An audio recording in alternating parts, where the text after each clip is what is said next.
एकादशी की तिथि भगवान विष्णु को समर्पित होती है और आषाढ़ महीने के कृष्ण पक्ष की एकादशी को योगिनी एकादशी कहते हैं। ज्योतिष के जानकारों की अगर माने तो सबके हाथों कभी न कभी कोई ना कोई पाप हो ही जाता है।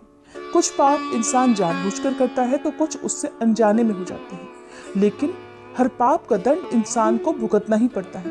कहते हैं कि योगिनी एकादशी व्रत के प्रभाव से उन सभी पाप दोषों से मुक्ति पाई जा सकती है। योगिनी एकादशी के दिन उपवास रखने और साधना करने से सभी समस्याओं का अंत हो जाता है।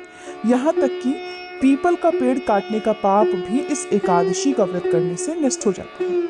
इंसान के कर्मों को ध्यान में रखकर ही तो ऋषि मुनियों ने व्रत और उपवास के नियम बनाए थे। ज्योतिष के जानकारों के अनुसार अगर इंसान सही नियम से व्रत और उपवास रखे तो जीवन के तमाम कष्टों से वह आजीवन मुक्त रहता है। परम कल्याणकारी योगिनी एकादशी के दिन की महिमा का वर्णन पुराणों और धर्म ग्रंथों में भी मिलता है। इससे जुड़ी एक पौराणिक कथा भी प्रचलित है। पुरातन समय में अलकापुरी का राजा कुबेर शिव भक्त था। हेममाली नामक एक यक्ष उनकी सेवा करता था, जो रोज शिव जी की पूजा के लिए फूल लाया करता था। एक बार हेममाली अपनी पत्नी के प्रेम में पूजा के लिए फूल लाने से चूक गया। तब नाराज होकर कुबेर ने हेममाली को श्राप दे डाला कि वह स्त्री के वियोग में तड़पे और मृत्युलोक में जाकर रोगी बन जाए। श्राप के कारण ऐसा ही हुआ। फिर एक दिन हेममाली की भेंट मार्कंडेय ऋषि से हुई। ऋषि ने उसे योगिनी एकादशी का व्रत करने के लिए कहा। हेममाली ने पूरे विधि विधान से इस व्रत को किया और इस पुण्यदायी व्रत के प्रभाव से उसके सभी कष्ट दूर हो गए और वह अपनी पत्नी के साथ पुनः अलकापुरी में जाकर सुखपूर्वक रहने लगा। चलिए अब आपको बताते हैं साल 2024 में योगिनी एकादशी का व्रत कब रखा जाएगा। आषाढ़ कृष्ण पक्ष की एकादशी प्रारंभ होगी 1 जुलाई सोमवार को सुबह 10:27 से। इससे पहले तक दशमी तिथि रहेगी और एकादशी तिथि समाप्त होगी 2 जुलाई मंगलवार की सुबह 8:42 पर। इस बार भी एकादशी तिथि 2 दिन है।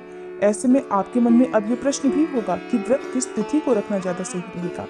तो देखिए, जब भी एकादशी तिथियों का इस प्रकार का संयोग बनता है कि एकादशी 2 दिन पड़ती हो, तो ऐसे में सभी लोगों को दूजी एकादशी का, यानी जिस दिन एकादशी और द्वादशी तिथि दोनों ही हो, उस दिन उपवास रखना चाहिए और अगले दिन शुभ मुहूर्त में व्रत का पारण करना चाहिए।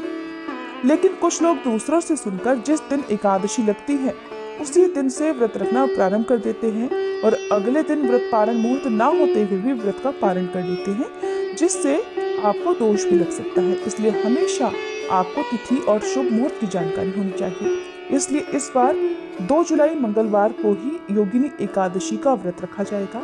सभी गृहस्थ जन और वैष्णव जन इसी दिन उपवास रखेंगे।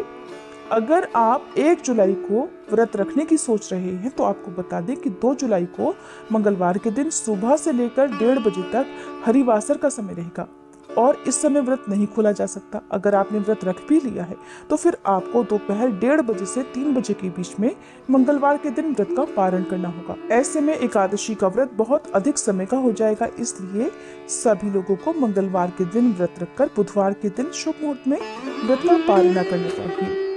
एकादशी के दिन यानी 2 जुलाई मंगलवार को सूर्योदय सुबह 5:49 पर होगा। सूर्यास्त शाम 7:12 पर होगा। इस दिन ब्रह्म मुहूर्त सुबह 4:13 से 5:01 तक रहेगा। अभिजीत मुहूर्त दोपहर 12:04 से 12:57 तक रहेगा।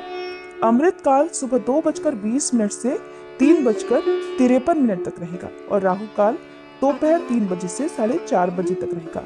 राहु काल को अशुभ मुहूर्तों में गिना जाता है। द्वादशी तिथि प्रारंभ होगी 2 जुलाई मंगलवार को सुबह 8:45 से। इसी के साथ हरिवासर का समय शुरू हो जाएगा और 3 जुलाई बुधवार को सुबह 7:10 पर द्वादशी तिथि समाप्त होगी। 3 जुलाई बुधवार को सूर्योदय सुबह 5:49 पर होगा। सूर्यास्त शाम 7:12 पर होगा। ब्रह्म मुहूर्त सुबह 4:13 से 5:01 तक रहेगा। राहु काल दोपहर 12 बजे से 1:30 बजे तक रहेगा। व्रत का पारण अगले दिन हमेशा सूर्योदय के बाद और हरिवासर का समय बीतने के बाद किया जाता है। 2 जुलाई मंगलवार को हरिवासर दोपहर 1:30 बजे तक समाप्त हो जाएगा और योगिनी एकादशी का व्रत खोला जाएगा, यानी व्रत का समापन किया जाएगा 3 जुलाई बुधवार को सुबह 5:49 से 7:10 तक। ध्यान रखिएगा कि 7:10 के बाद से त्रयोदशी तिथि प्रारंभ हो जाएगी, इसलिए आपको तिथि के अंदर अंदर ही अपने व्रत का पारण कर लेना चाहिए। एकादशी के दिन तुलसी पत्र नहीं तोड़े जाते हैं और भगवान विष्णु के भोग में तुलसी पत्र होना अनिवार्य होता है, इसलिए आप दशमी तिथि को ही तुलसी पत्र तोड़ कर रख लें। यदि आप सोमवार के दिन तुलसी पत्र नहीं तोड़ रहे हैं तो आपको फिर शनिवार के दिन ही तुलसी के पत्ते तोड़ कर रख लेने चाहिए। एकादशी के दिन चावल या चावल से बनी वस्तुओं का त्याग करना चाहिए और इस दिन आप अन्न का या पानी से भरे घड़े का दान कर सकते हैं। इस दिन भूले से भी तामसिक भोजन का सेवन नहीं करना चाहिए और नाखून बाल इत्यादि भी नहीं काटने चाहिए। ये थी आज की वीडियो। एकादशी की व्रत कथा भी हमारे चैनल पर सुनाई जाएगी, इसलिए आप व्रत कथा भी जरूर सुनिएगा।